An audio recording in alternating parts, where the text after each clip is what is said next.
තෙරුවන් සරණයි ඔබ සියලු දෙනාටම අද අපි සාකච්ඡා කරන්න බලාපොරොත්තු වෙන්නේ මූලික පිරිවෙනෙහි 4 වසරෙහි ත්‍රිපිටක ධර්මයේ පොතෙහි ඇතුළත් වන සිත එකඟ කරගන්නා හැටි කියන පාඩමට අදාළව සමත භාවනාව පිළිබඳව පාඩමට අදාළ කරුණු විස්තර කිරීමක් තමයි මෙහිදී අපි අද බලාපොරොත්තු වෙන්නේ. ඒක නිසා මෙම සමත භාවනාව පිළිබඳව අධ්‍යයනය කරන ගැඹුරින් අධ්‍යයනය කරන කවුරු හෝ දායක කෙනෙකු පින්වත් කෙනෙක් මේ වීඩියෝ නරඹනවා නම් තේරුම් ගත යුත්තේ මේ පිරිවෙනේ ඉගෙනුම ලබන පොඩි හාමුදුරුවන්ට අදාළ මූලික කරුණු විතරක් මෙහිදී අපි සාකච්ඡාවට බඳුන් කරන බවත් ගැඹුරින් මේ පිළිබඳව විස්තරයක් මෙහිදී සඳහන් කරන්නේ නැහැ. විභාගයට අදාළව පොතෙහි තියෙන කාරණාවන් විභාගයට අදාළව හා පොඩි හාමුදුරුවන්ට අදාළ විදිහට තමයි අපි සාකච්ඡාව ඉදිරියට අරගෙන යන්නේ සමත භාවනාව පිළිබඳව. පොඩි හාමුදුරුවන් වහන්සේලා විදිහට මේ ශ්‍රවණය කරන කවුරු හෝ ඔබ දන්නවා බෞද්ධ භාවනාවේ ප්‍රධාන කොටස් දෙකක් තියෙනවා. ඒ තමයි සමත භාවනාව. එහෙම නැත්නම් අපි මේකට සමාධි භාවනාව කියලාත් කියනවා. ඒ වගේම තමයි විදර්ශනා භාවනාව. එහෙම නැත්නම් ප්‍රඥා භාවනාව කියලාත් කියනවා. මේ කොටස් දෙක තමයි භාවනාව පිළිබඳව සාකච්ඡා කරන අපිට භාවනාව ප්‍රධාන කොටස් දෙකක් එය සමත භාවනාව හා විදර්ශනා භාවනාවයි කියලා ප්‍රථමයෙන්ම අවබෝධ කරගන්න ඕනේ. ඒ වගේම තමයි මේ සමත භාවනාව බුදුරජාණන් වහන්සේ පහළ වෙන්නට පෙරත් බුද්ධ කාලයේදී වර්තමානයේදී අපිට වඩන්ට පුළුවන් බුදුහාමුදුරුවෝ පහළ වෙන්න පෙරත් වඩපු භාවනා ක්‍රමයක් තමයි මේ සමත භාවනා ක්‍රමය. විදර්ශනා භාවනාව බුදුරජාණන් වහන්සේ නමක් පහළ වෙලා උන්වහන්සේ විසින් දේශනා කරපු භාවනාව තමයි විදර්ශනා භාවනාව. මේ විදර්ශනා භාවනාවෙන් තමයි නිවන් අවබෝධ කරගන්න පුළුවන් වෙන්නේ. ඒ වගේම සමත භාවනාවෙන් පුළුවන් වෙනවා නිවනට යන මාර්ගයට ඉක්මනටම පැමිණෙන්න. එහෙම නැත්නම් විදර්ශනාවට යොමු වෙන්න පෙර සමත භාවනාව වඩලා තියනවා නම් විදර්ශනාව ඉක්මනටම අවබෝධ කරගන්න හේතුවක් වෙනවා මේ සමත භාවනාව. අපි ඉදිරියේදී මේ ගැන සාකච්ඡා කරමු. ඇයි මෙහෙම කාරණාවක් කිව්වේ කියලා. සමත භාවනාව ගැන අපි සාකච්ඡාවේදී සමත භාවනාවෙන් මොකක්ද අපේ සිතට වෙන්නේ? ඔබ අප සියලු දෙනාම දන්නවා මේ භාවනාවෙන් සකස් කරන්නේ මොකක්ද කියලා. මේ භාවනාවෙන් සකස් කරන්නේ සිත. එහෙම නැත්නම් කය නෙමෙයි. මේ භාවනා කළා කියලා කාය වර්ධනයක් වෙන්නේවත් ඇඟ ශක්තිමත් වෙන්නේවත් ඒ වගේ දෙයක් සිද්ධ වෙන්නේ නැහැ. මම කියන්නේ මේ බාහිරින් පෙනෙන දේවල් ටික. එහෙම නැත්නම් සිත ශක්තිමත් වෙනකොට කාය ශක්තිමත් වෙනවා. එහෙම නැත්නම් මේ අපේ ඇඟ සකස් කර ගැනීමක් මෙතනින් සිද්ධ කරන්නේ නැහැ. සිත සකස් කර ගැනීමක් තමයි සිද්ධ කරන්නේ. එතකොට මේ භාවනාව තුළින් සිතේ තියෙන රාගාදී කෙලෙස් යටපත් කරන්න පුළුවන්. ශාන්ත වූ කුසල් අරමුණකට බොහෝ වේලාවක් රඳවා තබා ගැනීමට මේ සමත භාවනාවට පුළුවන්. අපේ සිත තිලිටි දේවල් වලින් අකුසල් සිතුවිලි වලින් ඈත් කරලා තියාගන්න හැකියාවක් මේ සමත භාවනාව ප්‍රගුණ කරන අපට තියෙනවා.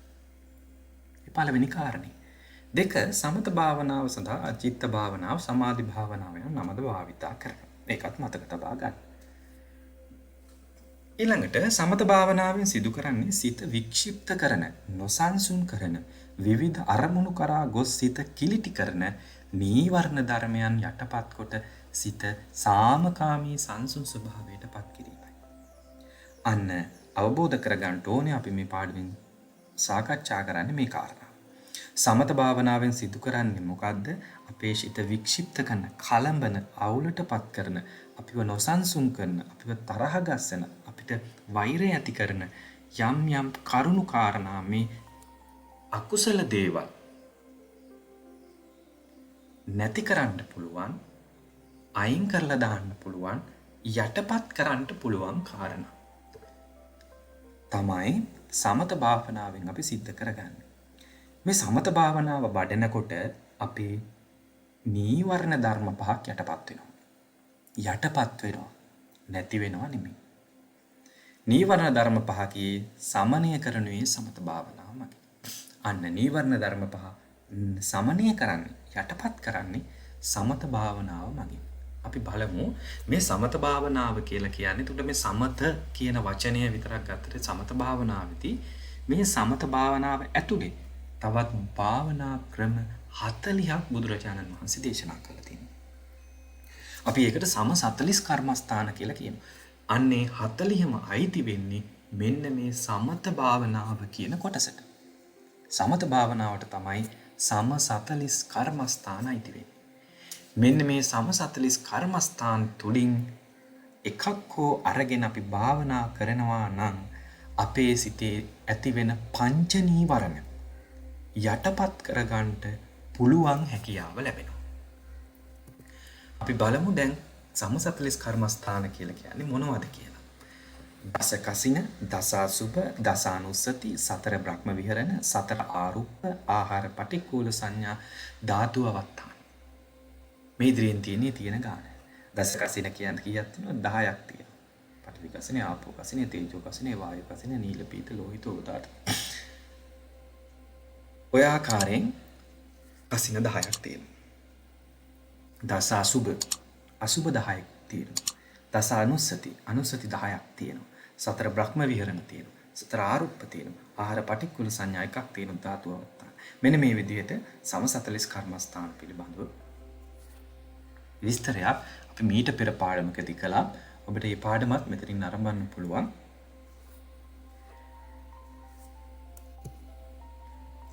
අපි සඳහන් කළා වගේ මෙන්න මේ ටික තමයි පංච නීවරණ ධර්ම. මෙන්න මේ පංච නීවරණ ධර්ම යටපත් කරන්න පුළුවන්. අපි අර ඉහතින් සඳහන් කරපු සම 40 කර්මස්ථාන වලින්. මොනවද මේ පංච නීවරණ ධර්ම? කාමච්ඡන්ද, ව්‍යාපාද, තීන මිද්ද, උද්ධච්ච කුක්කුච්ච විචිකිච්ඡා. කාමච්ඡන්ද, ව්‍යාපාද, තීන මිද්ද, උද්ධච්ච කුක්කුච්ච විචිකිච්ඡා කියන මේ පහට අපි කියනවා පංච නීවරණ ධර්ම. සිත වසාගෙන තියෙන ආවරණය කරලා තියෙන නීවරණ ධර්ම පහක් තමයි මේ. මේ නිවන් අවබෝධ කරගන්න යෝගාවචරයේකට දැඩිසේ බලපෑම් කරන, නිවන පවා අවහිර කරන, සිත පිරිසිදු වීමට පවා ඉඩ නොදෙන ආවරණය කරලා තියෙන කරුණු පහ තමයි පංච නීවරණ ධර්ම. මෙන්න මේ පංච නීවරණ ධර්ම යටපත් කිරීම තමයි සමත භාවනාව තුළින් සිද්ධ කරන්නේ.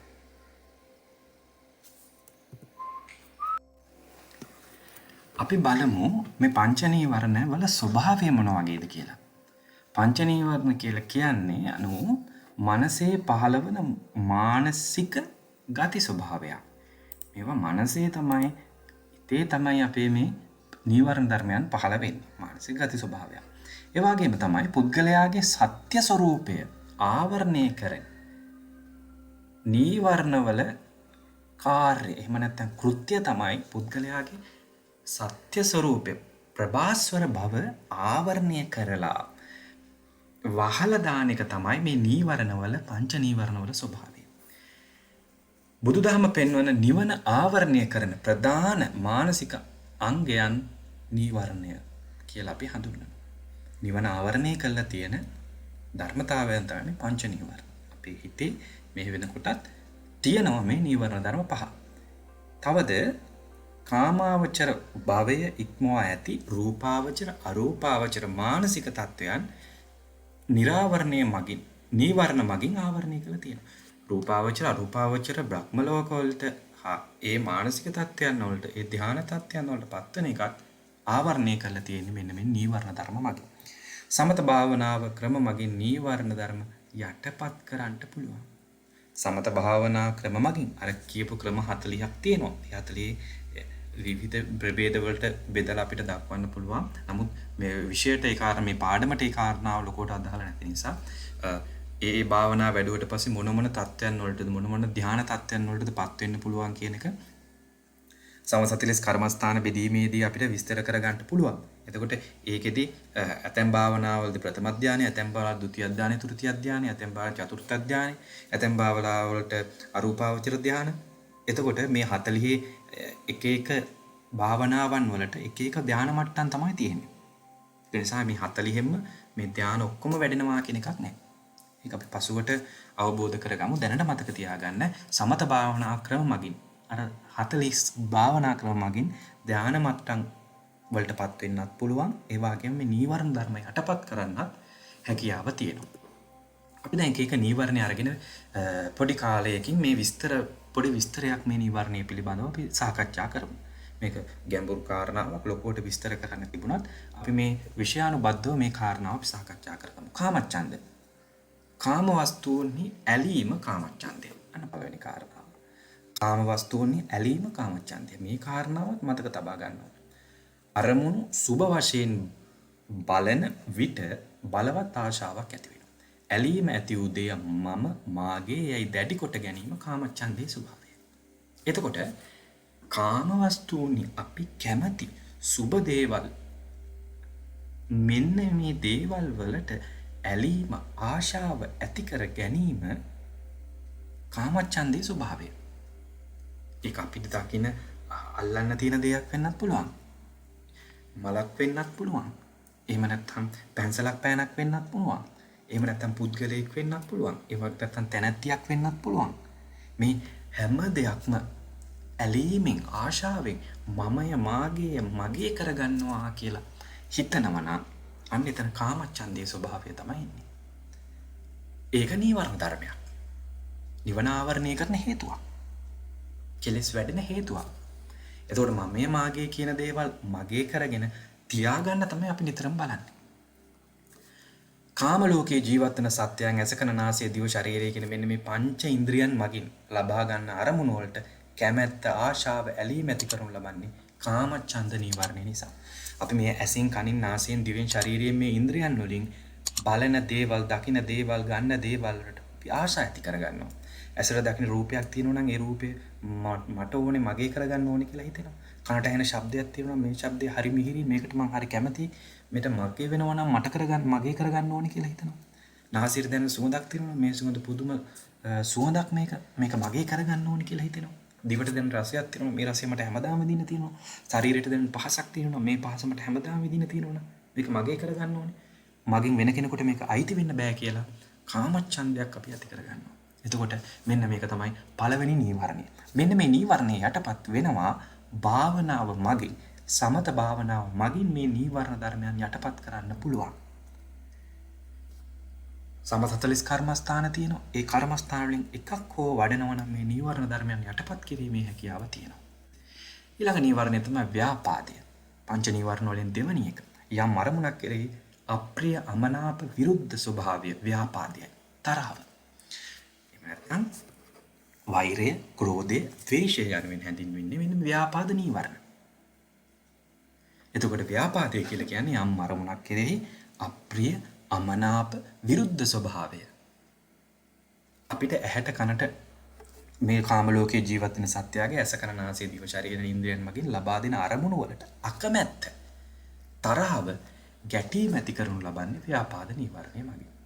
එතකොට ඔබ වහන්සේලා මතක තබා ගන්න ඕනේ ව්‍යාපාදය කියලා කියන්නේ තරහව ඇති වෙන්නේ අපි කැමති නැති දේවල් අපි ඉදිරියේ සිද්ධ වෙන විට අපි කැමති නැති දෙයක් අපේ ඇසට ගැටෙන විට අපිට ව්‍යාපාදයක් ඇති වෙනවා තරහ.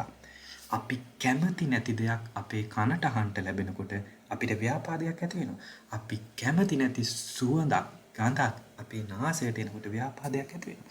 අපි කැමති නැති ස්පර්ශයක් අපේ ශරීරයට ඇති වෙනකොට අපිට ව්‍යාපාදයක් ඇති වෙනවා. එතකොට මෙන්න මේ නීවරණ ධර්ම නිසා මේ ව්‍යාපාද නිසා අපි ගැටීමක් තමයි ඇති කරගන්නේ තරහවක්. අපි කැමති නැති කවුරු හරි කෙනෙක් අපි තරහකාරයෙක් අපේ ඉස්සරහට එනකොට අපිට කේන්ති. අපි හිතින් කේන්ති ගන්නවා. අවසානයේ බැරි නම් කටින් වචන පිට කරලා බනිනවා. එහෙමත් බැරි නම් අවියායුධයක් කරන් පහර දෙනවා. නීවරණ ධර්මයක් මේක. කනට අහගෙන ඉන්න බැරි අකමැති කෙනෙක්ගේ කටහඬක් ඇහෙනකොට අහන්නම කැමති නැති කෙනෙක්ගේ කටහඬ වල ඇහෙනකොට ශබ්ද ඇහෙනකොට අපිට කේන්තියක් එනවා. නාසයටත් එහෙමයි දරා ගන්න බැරි ගන්ධස්කාරයක් එනකොට අප්‍රිය දේවල් නාසයට දැනෙනකොට ඒත් අපිට කේන්තියක් ඇති වෙනවා. ශරීරයට අපිට වේදනාවක් දැනෙනකොට අපිට කේන්තියක් ඇති වෙනවා. මෙන්න මේක ව්‍යාපාදය. එහෙම නැත්නම් විරුද්ධ වීම. ඒ තුළින් අපිට වෛරය, ක්‍රෝධය, ද්වේෂය වගේ මේ ව්‍යාපාද සිතුවිලි නීවරණ ධර්මයන් අපේ හිතට එනවා. එතකොට මේක යටපත් කරන්නත් පුළුවන් වෙන්නේ සමත භාවනාව තුළින්. අපි සමත භාවනාව කියනකොට මතක තියාගන්න සමසතලිස් කර්මස්ථාන ගැනම අපි සාකච්ඡා කරා. එතකොට මේ සමත භාවනාවේ ආනාපාන සති භාවනාව, අපි පුරුදු මෛත්‍රී භාවනාව, අපි නිතර අහලා තියෙන මේවත් සමතයට අයිති වෙන්නේ. සමසතලිස් කර්මස්ථාන වලට අයිති වෙන්නේ. එතකොට මේ භාවනා තුළින් අපිට පුළුවන් මෙන්න මේ ව්‍යාපාදේ යටපත් කරගන්න. ඊළඟ කාරණය තමයි තීන මිද්දය. තීන මිද්ද නම් චිත්ත හා චෛතසිකයන්ගේ මැලි ගතිය, කම්මැලි ගතිය. මේ අකුසල චෛතසික දෙක එකට බැඳී සිටින අතර කුසල ධර්මය ආවරණය කරයි. එබැවින් තීන මිද්ද නීවරණ ධර්මය. කාම ලෝකේ ජීවත් වන සත්‍යයේ ඇසකන නාසයේ දිව ශරීරයේ ඉන්ද්‍රයන් මගින් ලබා දෙන අරමුණු తాවකාලිකව නවතා දැමීමට ක්‍රියා කරනු ලබන්නේ තීන මිද්ද නීවරණයයි. සෑම පුද්ගලයෙකුම නින්දට යොමු කරන්නේ තීන මිද්ද නීවරණයමයි. එතකොට තීන මිද්ද කියලා කියන්නේ සිතේ තියෙන චිත්ත චෛතසික වල මැලි ගතිය, කම්මැලි ගතිය පිනක් කරන්න කම්මැලි. කුසලයක් කරන්න කම්මැලි. වැඩප්පලක් කරන්න කම්මැලි. එතකොට භාවනා කරන යෝගාවචරයෙකුට එහෙම නැත්නම් සිත සකස් කර ගන්නා වූ කෙනෙකුට කුසලයට කම්මැලි වීම තීන මිද්ද ඇති කර ගැනීම නීවරණ ධර්මයක්. ඒක යටපත් කරන්න පුළුවන් සමත භාවනාව තුළින්. භාවනාව වඩනකොටත් මේ නීවරණ ධර්මෙ මතුවෙනවා. භාවනා කරනකොටත් මේ නීවරණ ධර්මෙ මතුවෙනවා. කම්මැලි දැන් භාවනා කරන්න බෑ. දැන් ගිහිල්ලා පොඩ්ඩක් ඇලවුණා නම් හොඳයි. දැන් පොඩ්ඩක් ඇවිත් නම් හොඳයි. දැන් ඇති භාවනා කරන්න. මේ විදිහට චිත්ත චෛතසික දෙකටම මේ මැලි ගතිය ඇති වෙනවා. එතකොට කුසල් කිරීමේ තියෙන ආශාව නැති වෙනවා. මෙන්න මේක තමයි තීන මිද්දය කියලා කියන්නේ. මේකත් නීවරණ ධර්මයක්. ඊළඟ තමයි උද්ධච්ච කුක්කුච්ච. උද්ධච්ච කුක්කුච්ච. මේ චෛතසික දෙකත් අපි විස්තර කරලා බැලුවොත් උද්ධච්චය කියලා කියන්නේ සිතේ නොසන්සුන් ගතිය. හිත සංසුන් නැහැ. හැම තැනම විසිරලා යනවා. ඒ තැන්වල හිත යනවා. ඒක හිතේ ස්වභාවය. අපේ හිත අපි මෙතන වාඩි වෙලා හිටියත් අපිට ඕන තැනකට යවන්න පුළුවන්. අතීතයට යවන්න පුළුවන්, අනාගතයට යවන්න පුළුවන්. අපේ වර්තමානයේ හිත මේ තැන තියාගන්න එක තමයි අමාරු. ඒතකොට හිතේ නොසන්සුන් ගතිය නිසා අපි තැන් වලට යනවා. ඉන්ද්‍රියන් මගින් ලබා දෙන අරමුණු වල නොසන්සුන් ස්වභාවය ඇති කරනු ලබන්නේ උද්ධච්ච කුක්කුච්ච නීවරණය වගේ. අපිට ඇසින් කනින් නාසයෙන් දිවෙන් ශරීරයෙන් මේවායින් ලැබෙන අරමුණු නිසා අපේ හිත විසිරීලා යනවා හැමතැනම. ඒක අරමුණකට භාවනා කරන්න උනත් උදාහරණයකට ගත්තොත් ඒක අරමුණකට හිත තියාගත්තොත් කනට ඇහෙන මෙහෙම ශබ්දයකට අපි ඒ ශබ්දයට යනවා. අපි භාවනා කරන තැන තියෙන්නේ පාරක් අයිනින වාහනයක් යන ශබ්දයක්, හෝන් එකක් යන ශබ්දයක් ඇහුනොත් අපි ඒ හෝන් එක පස්සෙම යනවා. ඒ වාහනේ පස්සෙම අපේ හිත යවනවා. ශබ්දයක් ඇහෙනකොට බල්ලෙක් බුරන එකක් වෙන්න පුළුවන්, කුරුල්ලෙක් කෑ ගහන එකක් වෙන්න පුළුවන්. ඒ ශබ්දෙ පිටිපස්සෙම යනවා. අන්න ඒකයි කියන්නේ හිත නොසන්සුන්. සංසුන්ව තියාගන්න බෑ. අතීතයටත් අනාගතයටත් යනවා. වර්තමානයේ මේ මොහොතේ හිත තියාගන්න බැරිකම. උද්ධච්චය. හිතේ නොසන්සුන් ගතිය. කුක්කුච්ච කියලා කියන්නේ හිතේ පසුතැවිල්ල.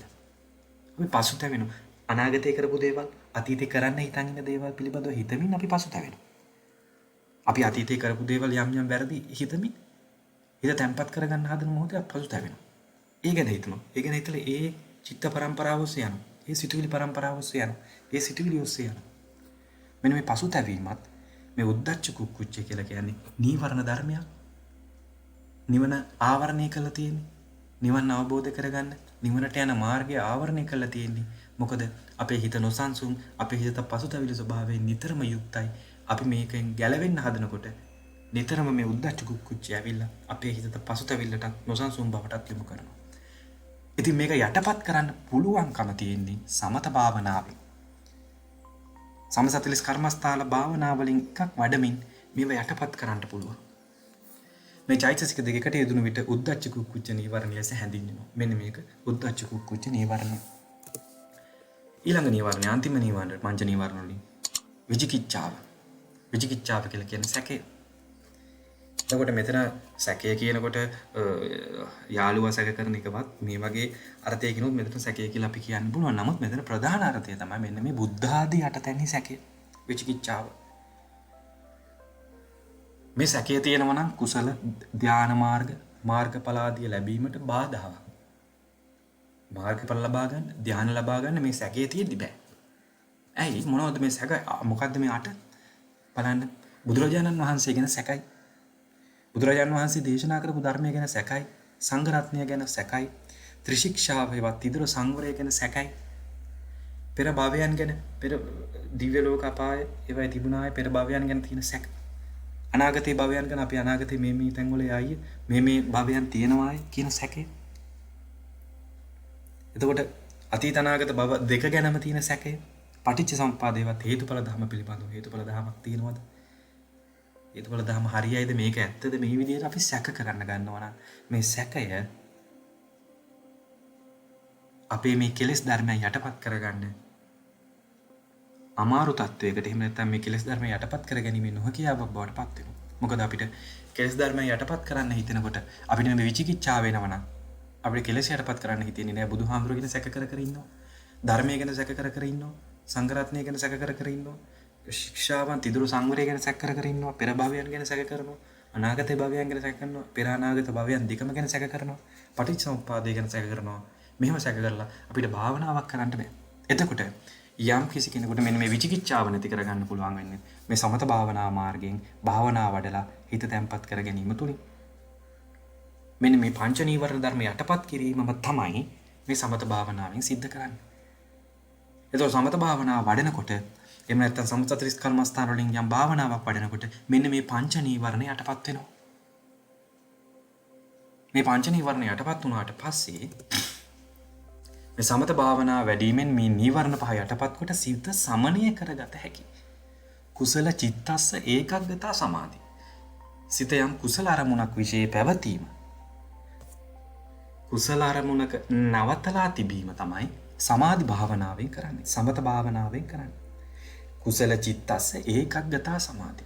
කුසල් සිතේ එකඟ බව. ඒකාකාරී බව.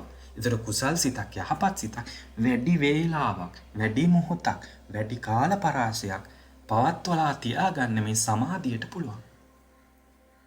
එතකොට මතක තබා ගන්න මේ සමාධි භාවනාව වැඩිමින් මොනවද යටපත් වෙන්නේ? නීවරණ ධර්ම පහ.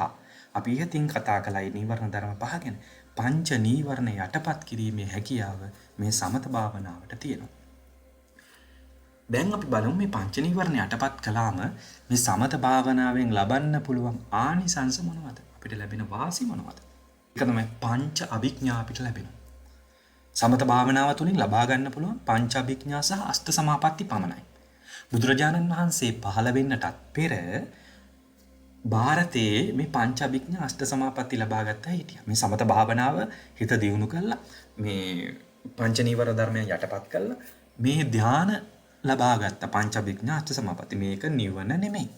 මේ මාර්ගඵලයක් නෙමෙයි. සෝවාන් සකෘදාගාමි අනාගාමි අරහත් කියන ඵලයක් නෙමෙයි මෙතෙන්ටපත් වෙලා තියෙන්නේ. ඒ ඵලයකටපත් වෙලා නෙමෙයි. මේවා ලෞකික ධාන.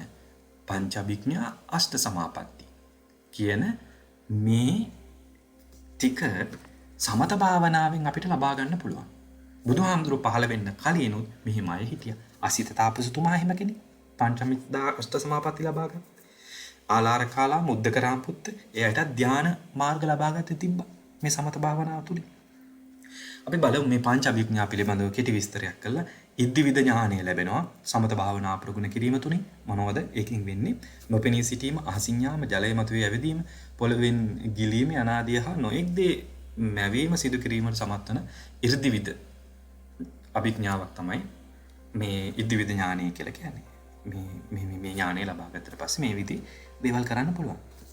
ඉතින් මෙහෙම පංච අභිඥා ලබා ගත්ත අට සමාපatti ලබා ගත්ත කෙනෙක් මේ විදිහට මැජික් පෙන්වන්නේ නැහැ. මේව කර අහසින් ගිහිල්ලා ජලය මත පිට ගිහිල්ලා එහෙම සල්ලි හම්බ කරන එකක් නෙමෙයි මෙතන වෙන්නේ.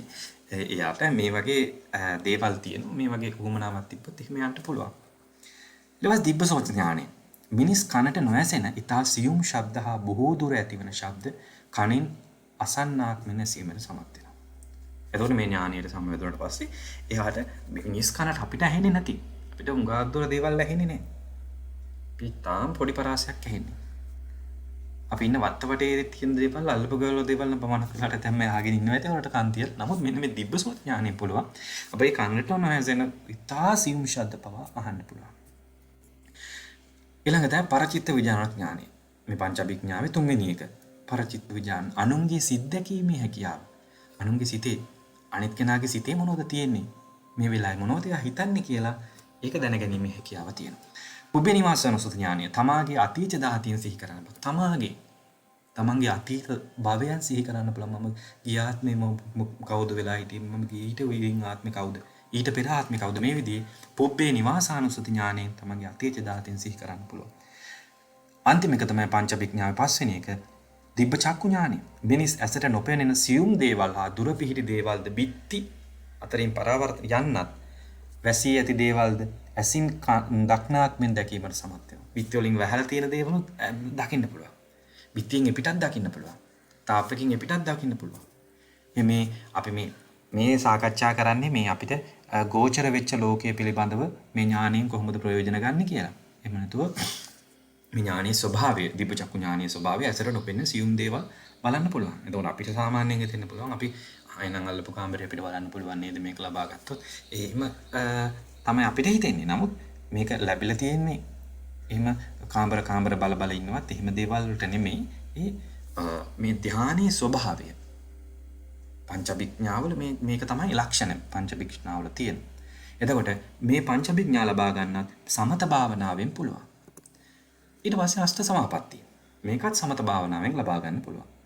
ප්‍රථම ධානය, ද්විතීය ධානය, තෘතීය ධානය, චතුර්ථ ධානය. මේ ධාන ලබා ගන්න පුළුවන්. මේව රූපාවචර ධාන. රූපාවචර බ්‍රහ්ම ලෝක වල ඉපදෙන්න පුළුවන් මේ ධාන ලබා ගත්තොත්. ඊට පස්සේ අරූපාවචර ධාන, අරූපාවචර බ්‍රහ්ම ලෝක වල ඉපදෙන්න පුළුවන් මේ ධාන ලබා ගත්තොත්. ආකාසඤ්ඤායතන, විඥානඤ්ඤායතන, ආකින්චඤ්ඤායතන, නේව සංඥා නාසඤ්ඤායතන කියන මේ අරූපාවචර ධාන සතර ලබා ගත්තොත් අරූපාවචර බ්‍රහ්ම ලෝක වල ඉපදෙන්න පුළුවන්. එතකොට මේ මිනිස්සෙක් වෙලා ඉපදිලා සමත භාවනාව වඩලා මෙන්න මේ පංචවිඥාෂ්ඨ සමාපatti ලබා ගැනීම හැකියාවක් තියෙනවා. එතකොට මේන් නිවන් අවබෝධ වුණා නෙමෙයි මේ. නිවන් දැක්කා නෙමෙයි. සෝවාන් වුණා නෙමෙයි. සක්‍රුදාගාමී වුණා නෙමෙයි. අනාගාමී වුණා නෙමෙයි. අරහත් වුණා නෙමෙයි. තාම කෙලෙස් ඒ විදිහටම තියෙනවා. මේ අරූපාවචර ධානය ලබන බ්‍රහ්ම ලෝකෙ ඉපදෙන්න පුළුවන්. ඒ බ්‍රහ්ම ලෝකෙ ජුත වෙලා අනේ දෙයිනේ ආයි තපායට වැටෙන්න පුළුවන්. ඇයි මේව යටපත් කළා විතරයි. මේව ස්ථිර මේ සුවයක් නෙමෙයි.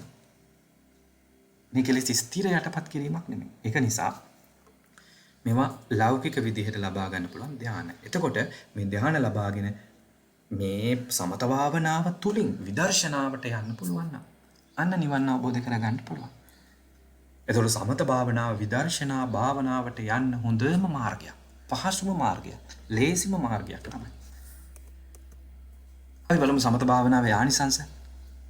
සමත භාවනාවේ ආනිසංස බලන්න මේ ආත්ම භාවයේදීම සැප විහරණ ලබා ගන්න පුළුවන්. මේ සමත භාවනාව ලබා ගත්තොත් සමත භාවනාව වැඩුවොත් අපිට පංචවිඥා අට සමාපatti ලබා ගත්තේ නැතත් අර කාමච්ඡන්ද ව්‍යාපාද තීන මිද්ද උද්ධච්ච කුක්කුච්ච විචිකිච්ඡා කියන පංච නීවරණ යටපත් කරගන්නවා. යම් තාක් දුරට යටපත් කරගන්නවත් ලැබුණොත් මේ ආත්මෙදිම සැපවත් වෙන්න පුළුවන්. අපිට දකින්න දේවල් වලින් ආසාවල් අඩු නම් ඒව ලබා ගැනීමට තියෙන ආසාවල් අඩු නම් කෙනෙක් දැක්කම පුද්ගලයෙක් දැක්කම දෙයක් දැක්කම තරහක් වෙන්නේ නැත්තම් අපේ හිත පිරිසුදුයි. මේ පංච නීවරණයෙන් අපි මුලින් කතා කළා. මේ නීවරණ ධර්ම අපේ හිතේ නැත්තම් අපේ හිත කොච්චර පිරිසුදු වේද කියලා බලන්න. අන්න ඒ වගේ මෙලොවදීම සැප විහරණ ලබා ගන්න පුළුවන්. අන් දෙවෙනි කාරණේ පුතඥයන්ට සමත භාවනාව විදර්ශනා ඥානය උපදවා ගැනීමට උපකාරී වෙනවා. අන්න සමත භාවනාව වඩපු කෙනෙකුට විදර්ශනා ඥානය උපදවා ගන්න ඉතාම ලේසි. මොකද හිත පංච නීවරණ වලින් යටපත් කරලා තැම්පත් කරලා තියෙන්නේ. ඊට පස්සේ තියෙන්නේ විදර්ශනාවේදී නාම රූප විදර්ශනා වශයෙන් දැකලා මේ අසුබ දේවල් විදර්ශනා වශයෙන් දැකලා තාම දීර්ඝ කාරණාවක් මේ විදර්ශනා භාවනාව කියලා කියන්නේ. මේ අනිත්‍ය දුක්ඛ අනාත්ම ආදී වශයෙන් මේ ත්‍රිලක්ෂණය දැකලා නිවන් අවබෝධ කරගන්න පුළුවන්. සමත භාවනාව වඩලා ප්‍රගුණ කරලා තියන අයට ඉතාම ලේසියි. තුන්වෙනි එකට මේ අෂ්ඨ සමාපatti පංචවිඥා ලබා ගන්න පුළුවන්. අපි හිතේදී කතා කළා. සමත භාවනාවෙන් පංච නීවරණ යටපත් කිරීමෙන් අෂ්ඨ සමාපatti හා පංචවිඥා ලබා ගන්න පුළුවන්. ඒ වගේම තමයි බ්‍රහ්ම ලෝකවල උප්පත්තිය ලබා ගන්න පුළුවන්. රූපාවචර බ්‍රහ්ම ලෝක, අරූපාවචර බ්‍රහ්ම ලෝකවල උප්පත්තිය ලබා ගන්න පුළුවන්. ප්‍රථම ධානය, ද්විතීය ධානය, තෘතීය ධානය, චතුර්ථ ධානය ඒ හතරින් රූපාවචර බ්‍රහ්ම ලෝකත්. ඒ වගේම තමයි ආකාසඤ්ඤායතන, විඥානං ඡායතන ආකින්චය නේව සංඥා නාසඤ්ඤායතන යන මේ අරූපාවචර බ්‍රහ්ම ලෝකලත් උප්පත්තිය ලබා ගන්න පුළුවන් හැකියාව තියෙනවා. මේ සමත භාවනාව තුලින්. එතකොට ඊළඟ එක තමයි රහතන් වහන්සේලාට අනාගාමී උතුමන්ට නිරෝධ සමාපත්තියට සමවැදීට උපකාරී වෙනවා. එතකොට නිරෝධ සමාපත්තියට සමවදින්න පුළුවන් වෙන්නේ මෙන්න මේ සමත භාවනාවෙන් විදර්ශනා භාවනාවට ගියපු ඇත්තන්ට තමයි නිරෝධ සමාපත්තියෙන් නිරෝධ සමාපත්තියට සමවැදෙන්න උපකාරී වෙන්නේ මේ සමත භාවනාව. අපි බලමු මෙන්න මේ භාවනාව වඩනකොට දැන් මේ විශේෂම කාරණාව තමයි විවිධ පුද්ගලයන්ගේ චරිත ස්වභාව හයක් තියෙනවා බුදුරජාණන් වහන්සේ දේශනා කරපු. එතකොට මේ සමත භාවනාව තෝරා ගැනීමේදී මේ චරිත අනුව මේ භාවනා ක්‍රම තෝරන විදිහක් තියෙනවා. අපි ඉස්සෙල්ලා මේ චරිත හය බලමු. මොනවද? රාග චරිත, දෝෂ චරිත, මෝහ චරිත, සද්ධා චරිත, බුද්ධ චරිත, විතක්ක චරිත. රාග චරිත, දෝෂ චරිත, මෝහ චරිත, සද්ධා චරිත, බුද්ධ චරිත, විතක්ක චරිත. මේ තමයි චරිත 6. මේ චරිත 6න් එක චරිතයකට හෝ චරිත දෙකකට තුනකට හෝ අපි ඇතුළත් වෙනවා. අපි මේ සාකච්ඡාවේදී බලමු අපේ චරිතය තම තමන්ටම හිතා ගන්න පුළුවන් වෙන්න ඕනේ. මේ තියෙන රාග චරිතයේ ලක්ෂණ. අපි බලමු රාග චරිතය. රාග චරිතය ලස්සන දෙයට ප්‍රිය කරයි. ඇලුම් කරයි. ඔහු පුද්ගලයාට හා වස්තුන්ට තදින් ඇලී. ඔහුගේ ඉරියව් ප්‍රසන්නයි. ඔහු කරන කියන කටයුතුද ඉතාම පිරිසිදුයි. ක්‍රමානුකූලයි. රාග චරිතය ගමන් කරන විට සෙමින් පාතබෙමින් අන්‍යයන්ට ප්‍රිය උපදවන අයුරින් ගමන් කරයි. සිටීම හා ඉඳීමේදී ප්‍රසන්නයි. නිදන විටද පිළිවෙලකට නිදාගනි. පිබිදෙන විටද සතුටින් පිබිදේ.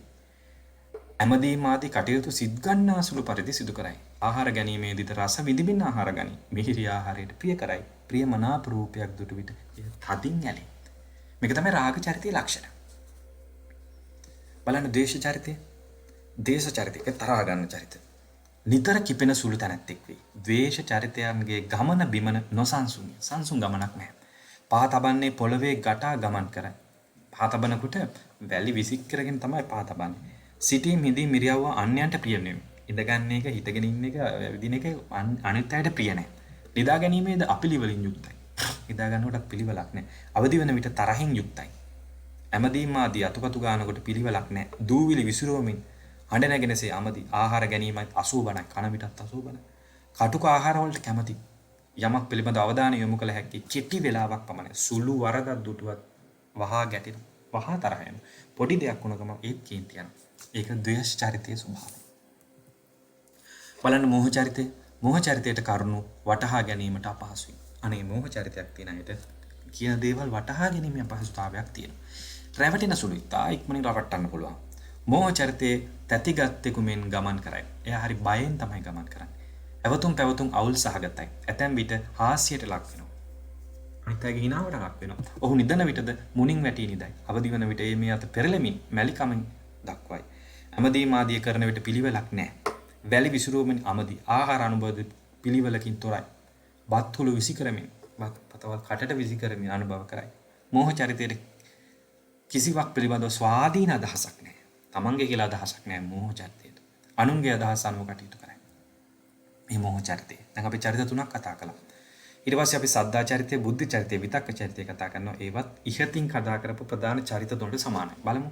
සද්ධා චරිතයන්ගේ ඉරියව්ව බොහෝ විට රාග චරිතයට සමානයි. මතකයි රාග චරිතය කිව්වා. සද්ධා චරිතයන් සද්ධාවන්ත කෙනෙක්ගේ සද්ධා චරිතයක් තියෙන පුද්ගලයෙකුගේ චරිතයත් මෝහ චරිතයටම සමානයි. ඔහු තෙරුවන් කෙරෙහි ඇලුම් කරයි. දහම් ඇසීමට කැමැති වෙයි. ගුණවතුන් දැකීමට කැමැති වෙයි. පරිත්‍යාගශීලී වහා පැහැදී. ඊට බුද්ධ චරිතය. බුද්ධ චරිතයේ ගැඹුරු දේ තේරුම් ගැනීම නුවණ ඇත්තකි. බාහිර ඉරියව් වලින් ද්වේෂ චරිතයට සමානයි. දැන් ද්වේෂ චරිතය කෙනෙක් අපි දැක්කොත් එකපාරටම හිතන්න එපා ආපෝ මෙයා දේශ චරිතය කියලා. හැබැයි එයා බුද්ධ චරිතය වෙන්න පුළුවන්. මොකද එයාගේ බාහිර ඉරියව් සියල්ලම වගේ ද්වේෂ චරිතයට තමයි සමාන. ඒතර එයාගේ විශේෂත්වය තමයි මේ බුද්ධ චරිතය ගැඹුරු දේවල් තේරුම් ගැනීමට නුවණක් තියෙනවා. හැබැයි එයාගේ බාහිර ඉරියව් වලින් දේශ චරිතයට සමානයි. සිහිනුවණින් වෙසෙයි. වීරිය සම්පන්නයි. විමසා කටයුතු කරයි. ඊළඟ අන්තිම චරිතය තමයි විතක්ක චරිතය. නොඑක් දේ නිතර කල්පනා කරයි. විතර්කේ තර්ක කරන නොඑක් දේ නිතර කල්පනා කරන. දොඩමළු ස්වභාවයෙන් යුක්තයි. විතරම කතා කරන්න එකතු වෙලා සාකච්ඡා කරන්න කතා කර කර ඉන්න කැමති. කණ්ඩායම් වශයෙන් සිටීමට කැමති. කණ්ඩායමක එකතු වෙලා වට කරගෙන කතා කර කර ඉන්න කැමති. ඉක්මනින් අදහස් වෙනස් වෙයි. අදහස ඉක්මනටම වෙනස් වෙනවා.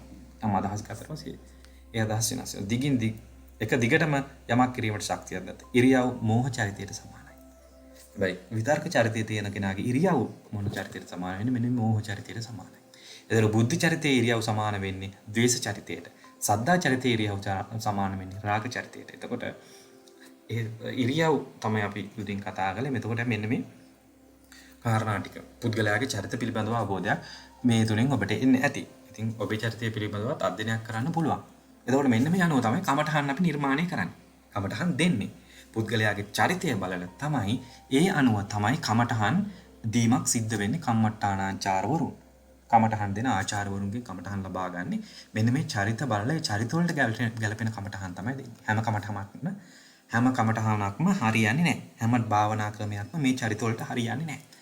අපේ චරිත වලට ගැලපෙන සමත භාවනාවේ මේ 40න් එකක් අනිවාර්යයෙන්ම තියෙනවා. එකට වඩා තියෙනවා. අපි ඒකත් ඉස්සරහට විස්තර කරමු. බලමු චරිතයේ සුදුසු කමඨහන් ඔය තියෙන්නේ. රාග චරිතයට ඔන්න බලන්න. දස අසුබ හා කායගත සති යන 11 භාවනා 11ක් තියෙනවා. අපි මීට පෙර මේ කමඨහන් පිළිබඳව එහෙම නැත්නම් මේ සමසතලිස් කර්මස්ථාන පිළිබඳව පාඩමක් කළා. ඒ පාඩම මෙතනින් බලා ගන්න පුළුවන්. ඒතර රාග චරිතයේ මෙන්න මේ දස අසුබ හා කායගත සති කියන භාවනාවන්. දස අසුබ කියන්නේ මලමිනියකේ ශරීරයේ මරණ පුද්ගලයාගේ ශරීරයේ විනාශ වෙනා යන කරුණු 10ක් පිළිබඳව අපි සාකච්ඡා කළා. ඒව දෙන්න පුළුවන් රාග චරිතයට. දස අසුබේ නම් මලමිනිය ආශ්‍රය කරගෙන කරන භාවනාව. කායගත සතිය නම් ශරීරයේ පිළිකුල් කේසා ලෝමා නඛා දන්ත තචෝ ආදී වශයෙන් මේ ශරීරයේ තියෙන පිළිකුල් ස්වභාවය මෙනෙහි කිරීම රාග චරිතයකට දෙන්න පුළුවන්. එතකොට ඒක රාගයට ප්‍රතිවිරුද්ධ දෙයක්. රාගය කියලා කියන්නේ කැමැත්ත, ඇලීම. එතකොට ඇලීමක් නැති වෙන දේවල් තමයි අසුබේ වගේ කායගත සතිය වගේ දීමෙන් එයාගේ රාග චරිතයට ඒ භාවනාව තමයි සුදුසු වෙන්නේ. ඒ වගේම තමයි ද්වේෂ චරිතයට තරහ ගන්න චරිතයකට දෙන්න ඕනේ භාවනාව මොකද්ද? සතර බ්‍රහ්ම විහරණ. ඒ කියන්නේ මෙත්තා, කරුණා, මුදිතා, උපේක්ඛා කියන සතර බ්‍රහ්ම විහරණ එයාට සුදුසුයි. එයාට විතරම තරහ යනවනේ එයාට මෛත්‍රී කරන්න භාවනාවක් දෙන්න ඕනේ. කරුණාව, මුදිතා, උපේක්ඛා භාවනාව දෙන්න.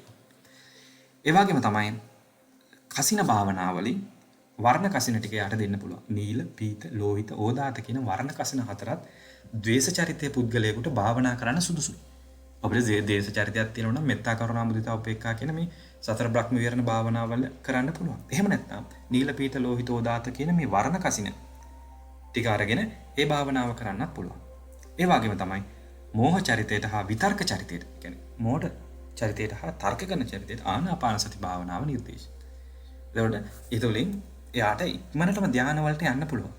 දැන් මෝහ චරිතය කෙනෙක් මේ දස අසුබ කායගත සති වගේ වඩනකොට එයාට ඒක තර්කයට නැත්නම් මේ විතර්ක චරිතය වගේ කෙනෙක් එහෙම වඩනකොට එයා ඒක තර්කයට ගන්න පුළුවන්, තර්ක කරන්න පුළුවන්. එතකොට එහෙම කරනකොට එයාට ධාන මාර්ගයට යන්න සිත සකස් කරගන්න නෙමෙයි එයාට තර්ක කරන්න. හැබැයි ආනාපාන සතිය වගේ එකකින් එයාගේ තර්කය කිරීම, කතා බහ කිරීම අඩු කරලා ඒ පිළිබඳව එයාට හුස්ම පිළිබඳව අවධානය යොමු කරගෙන තමන්ගේ හිත සමාධිමත් කරගන්න පුළුවන්.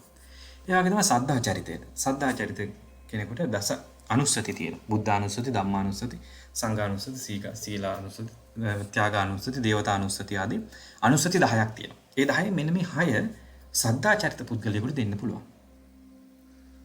සද්ධා චරිත පුද්ගලයෙක් බුදුන් වහන්සේ ගැන, ධර්මය ගැන, සංඝයා ගැන, සීලය ගැන, ත්‍යාගවන්ත බව, දෙවියන්ගේ තියෙන ගුණ ගැන ඒවත් තමන්ගේ ළඟ තියෙනවා කියලා මේ හිතලා අවබෝධ කර ගැනීමට හැකියාව තියෙන භාවනා ක්‍රමයක් තමයි, කමඨහනක් තමයි සද්ධා චරිත පුද්ගලයෙකුට දෙන්න ඕනේ.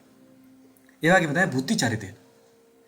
එයාට දෙන්න පුළුවන් මරණානුස්සති, උපසමානුස්සති යන අනුස්සති දෙක හා චතු ධාතු අවත්තාන, ආහාර පටික්කුල සංඥා කියන මේ 4 ගැඹුරු බැවින් බුද්ධි චරිතයට මේක ගැලපෙනවා. එතකොට මරණානුස්සතිය ගැන, උපසමානුස්සතිය ගැන, කියන්නේ නිර්වාණය ගැන මේ අනුස්සති දෙක වඩන්න දෙන්න පුළුවන්. ඒ වගේම තමයි චතු ධාතු අවත්තාන, මේ ශරීරයේ පඨවි, ආපෝ, තේජෝ ආදී වශයෙන් මේ ධර්මයන් මෙනෙහි කරලා මේවායේ අනිත්‍යතාවය මෙනෙහි කරන්න. ඒ පිළිබඳව හිතන්න. ඒ වගේම ආහාර පටික්කුල සංඥා, ආහාරයේ පිළිකුල් භාවය ගැන අපි ගැඹුරින් මේ පාඩම කතා කළා. සතර මේ සමසතලිස් කර්මස්ථාන කියන පාඩමේ. එතකොට ඊළඟට චරිත 6ටම පඨවි, ආපෝ, තේජෝ, වායෝ, ආලෝක, ආකාශ යන කසින සයද ආරුප්ප ධර්ම 4ද යන 10 යෝග්‍ය වේ. අන්න මේ 6ටම යෝග්‍යවත් තියෙනවා. ඒ 6ටම මේ චරිත 6න් ඒ චරිත 6ට ඕන විදිහට වඩන්න පුළුවන්. පඨවි, ආපෝ, තේජෝ, වායෝ, ආලෝක, ආකාශ කියන කසින 6. කසින 10න් 6ක් තියෙනවා. ඒක 4 ආරුප්ප ආදී මෙන්න මේවා මේ චරිත 6ටම වඩන්න පුළුවන්. එතකොට මෙන්න මේ ටික තමයි සමත භාවනාව වඩන්න පුළුවන් පුද්ගලයාගේ චරිත අනුව තෝරලා කමටහනක් විදිහට තෝරගන්න පුළුවන් හැකියාව තියෙනවා. එතකොට ඊට පස්සේ අපි බලමු භාවනා කරන්න මේ භාවනාව කරන්න අපිට සුදුසු ස්ථානයක් අවශ්‍යයි. ඒකට සුදුසු කාරණා කීපයක් තියෙන්න ඕනේ. සුදුසු කරුණු 5ක් තියෙනවා සාමාන්‍යයෙන්. එතකොට අපි මේ සමත භාවනාව කරන්න මේ සමසතලිස් කර්මස්ථාන වලින් එකක් හෝ වඩන්න පුද්ගලයාගේ චරිත අනුව තෝරගෙන මෙන්න මේ වගේ තැනක් තමයි තෝරගන්න ඕනේ. ප්‍රත්‍යපහසුව සපයා ගැනීමට පහසු වනසේ ගොදුරු ගම් ආසන්න දුරකින් පිහිටා තිබීම පළවෙනි එක. දෙවෙනි එක දහවල් කාලේ මහජනයා භාවනා කරන ස්ථානයට නොපැමිණීම. ඒක බෙහෙන බාධාවක්. පුදුම බාධාවක් ඒකෙම වුණොත්. ඒ වගේම රාත්‍රී කාලේ මහජනයාගේ ශබ්ද නැති තැනක් වෙන්නේ. දවල්ට මහජනය එන්නේ නැති වෙන්න පුළුවන්. හැබැයි රාත්‍රියට ගෙවල් වල ඈතින් පිළිලා තිනවා. ඒ ගෙවල් වල සින්දු දානේව, ඒ ගෙවල් වල සද්දපත් ඇහෙනව නම් ඒකත් භාවනාවට බාධාවක්. තුන්වෙනි එක තමයි අවවැසි සුළඟින් මැසි මදුරුවන්ගෙන් හෝ සර්පයන්ගෙන් කරදර නොවීම. මේ වගේ කරදර වෙන්නම් බෑ. එතකොට පළවෙනියෙන්ම භාවනා කරන්න සූදානම් වෙන කෙනෙකුට මදුරුවන්ගෙන් පවා කරදර වීම මේ භාවනාව හිත තැම්පත් කර ගැනීමට අපහසුතාවයක්. මොකද පළපුරුදු කෙනෙක් නෙමෙයි. පුහුණු වෙච්ච කෙනෙක් නෙමෙයි. පළමුවෙන්ම මේකට යොමු වෙච්ච යෝගාවචරයෙකුට මේක හරි අමාරු කාරණා. ඒක නිසා ඇතැම් බොහෝ ආරණ්‍ය සේනාසනවල භාවනා කරන ස්ථානවල මේ මදුරුවන්ගෙන් බේරීම සඳහා නෙට් පවා දාලා හදලා සකස් කරලා තියෙනවා. ඒක බොහොම යෝග්‍යයි. එතකොට අන්න මෙන්න මේ උපද්‍රව වලින් අපි ඈත් වෙන්න ඕනේ භාවනා කරනකොට. මේ ස්ථාන තෝරා ගන්නකොට භාවනා කරන ස්ථාන තෝරා ගන්නකොට මේවා අපි පොඩ්ඩක් සලකා බලන්න ඕනේ. ඒ වගේම තමයි සිව්පසය ලැබීම. සිව්පසය ලැබෙන්නත් ඕනේ නැත්තම් වනගත වෙලා හෝ යම් පන්සලක සිව්පසය ලැබෙන්නේ නැතුව භාවනා කරනකොට ඒක හරි අපහසුතාවයක්. ඔබට මතක නම් මාතික මාතා කියන කතාවේදී මාතික මාතාව මම කෙටියෙන් කියන්නම්. මාතික මාතාව එක් ගමක ජීවත් වෙනවා. මේ මාතික මාතාවගේ ගමෙන් ළඟින් වඩිනවා හාමුදුරන් වහන්සේලා 69ක් පමණ බුදුරජාණන් වහන්සේගෙන් කමඨහන් අරගෙන භාවනා කරන්න. ඉතින් භාවනා කරන්න වැඩම කළා. මේ මාතික මාතාව උන්වහන්සේලාට එහි තබාගෙන උන්වහන්සේලාට කුටි සකස් කරලා දීලා මේ භාවනාව කරන්න සල්සලා දෙනවා. ඉතින් එක දවසක් මාතික මාතාව ගිලම්පස අරගෙන එනකොට මේ හාමුදුරුවෝ නැහැ. උන්වහන්සේලා තැන් වලට ගිහිල්ලා භාවනා කරනවා. ඒක උන්වහන්සේ සාකච්ඡා කරගත්ත අපි බුදුහාඳුරගෙන් කමඨහන් අරගෙන ආවේ භාවනා කරන්න. ඒක නිසා අපි දෙනමක් එක තැන ඉන්නේ නැතුව එක තැන් වලට ගිහලා නිදාසේ භාවනා කරමු කියලා. ඉතින් මාතික මාතාව පන්සලේ ඉන්න උපාසකතුමාගෙන් අහුවට පස්සේ කිව්වා මේ උන්වහන්සේලා එක තැන් වල තමයි ඉන්නේ. එකමුතුව නෙමෙයි ඉන්නේ කියලා. එකට නෙමෙයි ඉන්නේ කියලා. ඉතින් කොහොමද උන්වහන්සේලා දැන් කතා කරන්න බැහැ දකින්නේ. ඒතකොට කිව්වා මේ gediya එහෙම නැත්නම් මේ සීනුව තියෙන එක නාද කරාම උන්වහන්සේලා වැඩම කරනවා.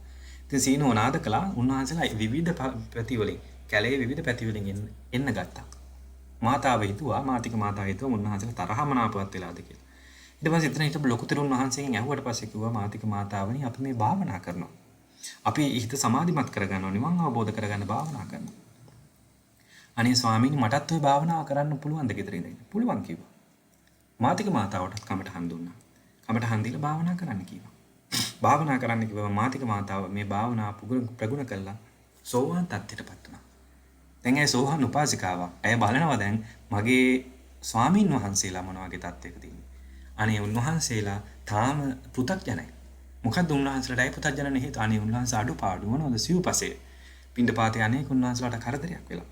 ඒ පින්ඩපාතේ ගිහිල්ලා තව කාලයක් ඒකට වැය කරන්න වෙනවා. පින්කම් පොහොදන්න.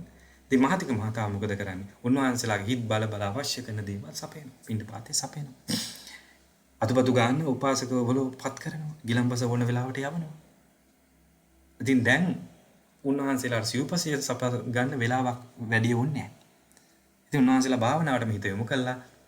ඉක්මනින් විදර්ශනාවන් වඩලා නිවන් අවබෝධ කරගත්තා. බලන්න මේ සිව්පසය කියන එකත් බොහොම වැදගත්. මේක දීර්ඝ කතාවක්. ඊට පස්සේ බුදුරජාණන් වහන්සේ ළඟට යනවා උන්වහන්සේලා ගිහිල්ලා බුදුහාන්ට මේ කතාව කියනවා. මේක තවත් පුතජන හාමුදුර කෙනෙක් අහගෙන ඉන්නවා. අහගෙන ඉඳලා උන්වහන්සේ කල්පනා කරනවා මාත් යන්න ඕනේ එහෙම සිව්පසය ලැබෙනවා නම් කියලා. ඊට පස්සේ උන්වහන්සේත් යනවා මේ පන්සලට. මාතික මාතාව දැනගන්නවා තාපත් හාමුදුරුවමක් වැඩම කළා කියලා. ඉතින් උන්වහන්සේ හිතන දේවල් ගෙනත් දෙනවා. උන්වහන්සේ මොනවද හිතන්නේ මාතික මාතාව ඊට සුළු මොහොතකට පස්සේ ඒ කාරණාවල් උන්වහන්සේට ලැබෙන සලස්සන. ඉතින් පසු උන්වහන්සේට තේරුණා මේක මහා භයානක වැඩක්. මම හරි පුතඥයි මට හිතන දේවල් එතුමියට පේනවා නම් මේක හරියන්නේ නැහැ කියලා නැවතත් බුදුහාම ළඟට ගියා. ගිහලා බුදුරජාණන් කිව්වා අනේ මට නම් එතන ඉන්න බෑ කියලා පැනලා ආවා. ඉතින් ඊට පස්සේ බුදුරජාණන් වහන්සේ කමටහන් නැවතත් දීලා කිව්වා එතනටම යන්න හිත සකස් කරගන්න. ඉතින් ඉක්මනට උන්වහන්සේට නිවන් අවබෝධ කරගන්න පුළුවන් වුණා. මාතික මාතාවගේ පිහිට නිසා. ඉතින් සිව්පසයත් ඊටම වැදගත්. ඊළඟ කාරණාව තමයි ධර්මදර විනයදර තිරුන් වහන්සේලාගේ වැඩ සිටීම. ධර්මය දන්න විනය දන්න මේ භාවනාව පිළිබඳ අවබෝධයක් තියෙන තෙරුන් වහන්සේලා වැඩ සිටිනවා නම් අන්න ඒකත් බොහොම ප්‍රයෝජනවත් වෙනවා මේ භාවනාවට. එතකොට මෙන්න මේව තමයි භාවනාවට සුදුසු තැනක් තෝරා ගන්න එකත් ඉතාම වැදගත්. ඊට පස්සේ මෙන්න ප්‍රධාන කාරණාව දසවිධ පලිබෝධ වලින් බේරෙන්න ඕන. ආවාසෝච කුලං ලාභෝ ගනෝ කම්මංච පංචමං අද්දනං ඥාති ආබාධෝ ගන්තං ඉද්දීති තේ දස කියන මෙන්න මේ 10. භාවනා කරන යෝගාවචරයෙකුට භාවනා කරන කෙනෙකුට මෙන්න මේ දසවිධ පලිබෝධ වලින් බේරෙන්න වෙනවා. නැත්තම් තමන්ගේ භාවනාව පංච නීවරණ යටපත් කිරීම වේවා විදර්ශනා භාවනා ආදී නිවන් අවබෝධ කරගැනීමේ මාර්ගය වේවා ඇහිරෙන්න හේතුවක්. පළවෙනි එක මොකද්ද? ආවාසය. ආවාසය පිළිබඳ වගකීම් හෝ අපේක්ෂාවන් තියෙනවා. තමන් හදාගත්ත විහාරාරාම පිළිබඳ වගකීම් දේවල් තියෙනවා නම් මේ භාවනාවට ඒක බාධාවක්. ඊළඟ කුල, ඥාති කුල, දායක කුල ආදීන් හා සමීප ඇසුරු කරනවා. ඒ අයගේ වැඩ කරන්න තියෙනවා. ඒ අයගේ පිරිත් දේශනාවන්, බණ දේශනාවන් මේවා අපි සාමාන්‍යයෙන් කරන දේවල්. ඉතින් මේ තුලින් වෙන්නේ භාවනාවට බාධාවක් වෙන එක. අනිත් එක ලාභ සිව්පසේ බහුල වෙනවා. චීවර පිණ්ඩපාත සේනාසන කියන ගිලාන ප්‍රත්‍ය මේවා අපිට බහුලව ලැබෙන්න අපි ඒ ගැන හිතන්න. සිව්පසේ අපිට අග්‍ර කරගන්න හිතනවා මිසක් මේ භාවනාවට හිත යොමු කිරීම අපින් ඈත් වෙලා යනවා. ඊළඟට ඝන තමා හමුවට පැමිණෙන පිරිස කණ්ඩායම් බහුල වීම. එතකොට බොහෝ පිරිසක් තමාව දකින්න එනවනම් තමාව හම්බ වෙන්න එනවනම් ඒක මෙන්න මේ භාවනාවට බාධාවක්. අනිත් එක තමයි නව කර්ම, නව ඉදි කිරීම හා අලුත් වැඩියා කිරීම ආදී බහුල වෙනවනම් පන්සලක භාවනා කරන කෙනෙකුට ඒක භාවනාවට බාධාවක්. ඒ වගේම තමයි අද්දන. නිතර ගමන් බිමන් යාමට පුරුදු වෙලා ඉනවා. නිතර ගමන් බිමන් වලට යන්න සිද්ධ වෙනවනම් ඒකත් මේ භාවනාවට විදර්ශනාවට වගේම සමත භාවනාවට බාධාවක්. ඥාති, ගිහි ඥාතීන් හෝ එකට වසන භික්ෂුන් පිළිබඳ රෝග ආදී කරුණු නිතර වන්නට සිදු වෙනවා. ඥාතියන්ගේ අම්මා තාත්තා වෙන්න පුළුවන්, ඥාතීන් වෙන්න පුළුවන්, සහෝදර සහෝදරියෝ ඒ වගේම පන්සලේ වාසය කරන හාමුදුරුවෝ වෙන්න පුළුවන්. මේ අය නිතර රෝගාබාධ වලට පත් වෙනකොට ඒ වෙනුවෙන් කාලය වැය කරන්න වෙනවනම් ඒත් මේ භාවනාවට බාධාවක්. අටවෙනි එක තමයි ආබාධ. තමන්ට නිදන්ගත රෝගාබාධ තියෙන බහුල කෙනෙක් නම් තමන්ට නිදන්ගත රෝග තියෙනවා නම් භයානක රෝග තියෙනවා නම් දරුණු රෝග තියෙනවා නම් අසනීප වෙන එකපරණ නැති වෙන මේ ආදී රෝග තියෙනවා නම් ඒකත් භාවනා කරන්න බාධාවක්. අපි මේ භාවනාවට මේ කාරණාව එක් බාධාවක්. අනිත් එක තමයි ග්‍රන්ථ පොතපත ලේඛන කටයුතු කරනවා නම් නිරත වෙනවා නම්. එතකොට පොත්පත් ආදී ලියන්න තියෙනවා රචනා කරන්න තියෙනවා ඒකත් ඒකෙදි මේ භාවනාව කියන එක අතපසු වෙලා යනවා. සමත භාවනාව මේ කෙලෙස් යටපත් කරන එක අතපසු වෙලා යනවා. ඒකට වෙලාව නැති වෙලා යනවා. ඒකට ඒ වෙනුවෙන් කාලය ගත කරන්න සිද්ධ වෙන්නේ නැහැ. අනිත් එක ඉද්දි ලැබූ 이르දි රැක ගැනීමට විශේෂයි. මෙන්න මේ භාවනාව තුළින් සමතය තුළින් ලබා ගන්න 이르දි ප්‍රතිහාරයන් තියෙනවා. ඒව රැක ගන්න වෙහෙසෙන්න ඒවට ආශා කරන්න ඒ භාවනාවෙන් ඵල ප්‍රයෝජන ගන්න බැරි වෙනවා. එතකොට මෙන්න මේ කාරණා ටික මතක තියාගන්න. සමත භාවනාව වේවා විදර්ශනා භාවනාව වේවා මොන භාවනා වැඩුවත් මෙන්න මේ දසවිධ පලිබෝධ මේ දසවිධ පලිබෝධ යෝගාවචරයාට එනවා නම් තියෙනවා නම් ඔහුගේ භාවනාවට නිවන් මගට යෑම හෝ නීවරණ යටපත් කිරීම හෝ මේ කාරණා වලට ලොකු බාධාවක් බවට පත් වෙනවා. ඉතින් මේක තමයි අද අපි සාකච්ඡා කරන්න තියෙන පාඩම. සමත භාවනාව එහෙම නැත්නම් සමසතලිස් කර්මස්ථාන. සමත භාවනාවෙන් මොනවද යටපත් වෙන්නේ? සමත භාවනාව කොහොමද වඩන්නේ? භාවනාවට සුදු ප්‍රදේශයක් තෝරගන්නේ කොහොමද? භාවනාවට බාධා වෙන කාරණා මොනවද කියලා බුදුරජාණන් වහන්සේ විසින් දේශනා කරපු කරුණු අපි මේ ආකාරයෙන් විස්තර කරා. ඉතින් මේ පාඩමෙන් ඔබ වහන්සේලාගේ ජීවිතයට භාවනාව පිළිබඳ අවබෝධයක් ආවා වගේම ඔබ වහන්සේලාගේ විභාග කටයුතු සඳහා මේ පාඩම ප්‍රයෝජනවත් වෙයි. මෙන්න මේ පිරිවෙනේ පොඩි හාමුදුරුවෝ හැර වෙන පින්වත් කවුරු හරි මේ දේශනාව ශ්‍රවණය කරා නම් ඔබට මේ ගැඹුරු කාරණාවක් ඔබ බලාපොරොත්තු වුණා නම් මේ ගැඹුරු කාරණාව ඔබට නොලැබෙන්න පුළුවන්. ඉතින් මෙය පිරිවෙනේ පොඩි හාමුදුරුවන් වහන්සේලා වෙනුවෙන් පිරිවෙනේ අදාළ පොතේ තියෙන පාඩමට සකස් කරපු දේශනාවක් කියලා හිතන්න පුළුවන්. ඉතින් ඔබ වහන්සේලා සියලු දෙනාටත් මේ ශ්‍රවණය කළ සියලු දෙනාටමත් සම්මා සම්බුදු සරණයි. තෙරුවන් සරණයි.